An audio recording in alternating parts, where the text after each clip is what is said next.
បងប្អូនដែលប្រាថ្នាចង់បាននៅម៉ាស៊ីនកិនគ្រូសួតដែលជាលក្ខណៈមួយដែលថាឲ្យម៉ត់ដោយម្សៅចាគឺជ្រើសរើសយកម៉ាស៊ីននេះគឺត្រូវណាបងប្អូនណាម៉ាស៊ីននេះគឺត្រូវណាចាសម្រាប់ឲ្យបងប្អូនកិនទៅធានាថាម៉ត់ដោយម្សៅអញ្ចឹងណាបងប្អូនណាចាសម្រាប់ម៉ាស៊ីនកិនគ្រូសួត2ម៉ូតនេះគឺຂະຫນាតវា1ខាំហើយនៅ2ខាំបងប្អូនណាហើយមាន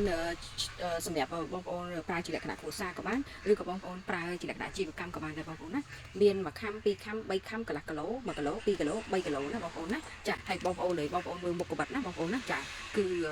តាំងហើយក្រាស់ល្អមែនតើណាបងប្អូនណាចាហើយសម្រាប់បងប្អូនទិញម៉ាស៊ីនកិនគ្រូសួតនេះយើងខ្ញុំធ្វើការថែមជូនបងប្អូននៅក្បិ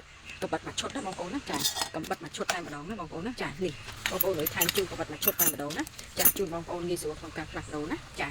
បើកម្លាំងឲ្យបងប្អូនឃើញណាថាតើម៉ាស៊ីននេះវាមានកម្លាំងប៉ុណ្ណាណា